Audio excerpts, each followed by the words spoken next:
But the one thing people tend to realize at moments like this is that they wasted a lot of time when life was normal. Okay, and it's not just what they did with their time. It's not just that they spent too much time working or compulsively checking email. It's that they cared about the wrong things. They regret what they cared about. Their attention was bound up in petty concerns, year after year, when life was normal. And this is a paradox, of course, because we all know this epiphany is coming. But don't you know this is coming?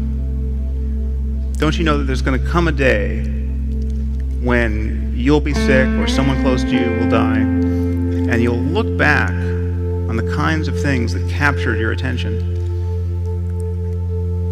Because even if you live to be 100, there's just not that many days in life.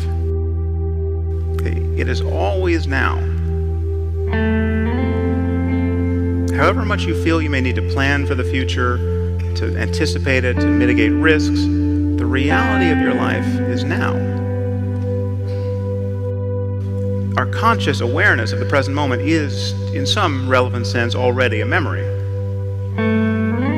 But as a matter of conscious experience, the reality of your life is always now.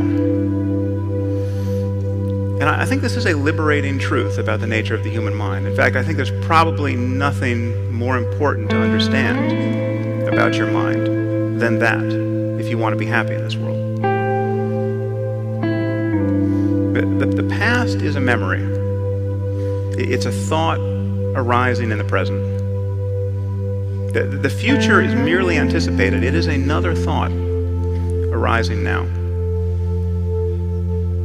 What we truly have is this moment and this. And we spend most of our lives forgetting this truth, repudiating it, fleeing it, overlooking it. And the horror is that we succeed. We manage to never really connect with the present moment and find fulfillment there because we are continually hoping to become happy in the future. And the future never arrives. Now, even when we think we're in the present moment, we're in very subtle ways always looking over its shoulder, anticipating what's coming next. We are always solving a problem. And it's possible to simply drop your problem, if only for a moment, and enjoy whatever is true of your life in the present. There are more connections in a single cubic centimeter of brain tissue than stars in our galaxy. And yet our inner experience offers absolutely no clue. We are subjectively unaware of most of what our minds are doing. And yet when we think about what matters is consciousness and its contents. Consciousness is everything. Our experience of the world, the experience of those we care about, is a matter of consciousness and its contents. So whatever the origins of consciousness, the most important question for us is how can we truly be fulfilled in life? How can we create lives that are truly worth living, given that these lives come to an end? So the frame we put around the present moment is important and largely determines our experience of it. But it seems possible, in fact, to experience life more nakedly than this, to experience it without an obvious frame,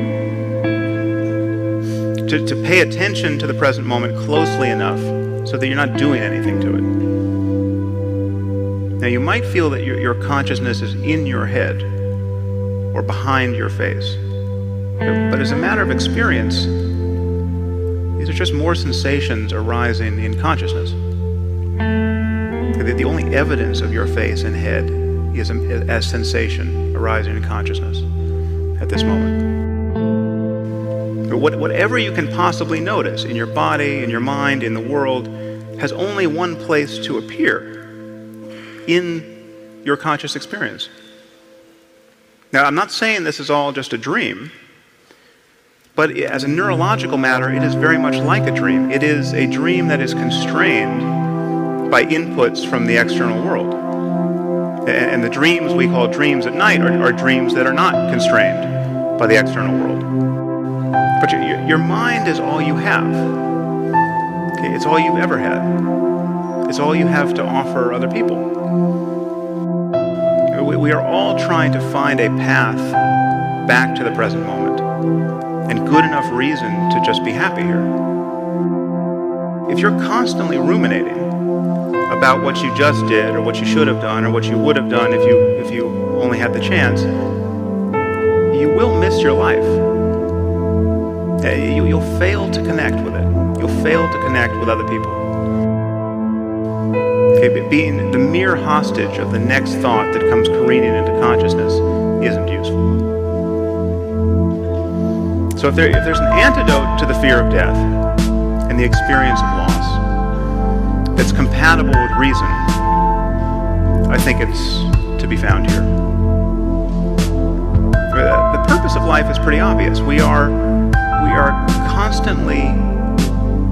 Why do we create culture and form relationships beyond matters of mere survival? We are constantly trying to create and repair a world that our minds want to be in.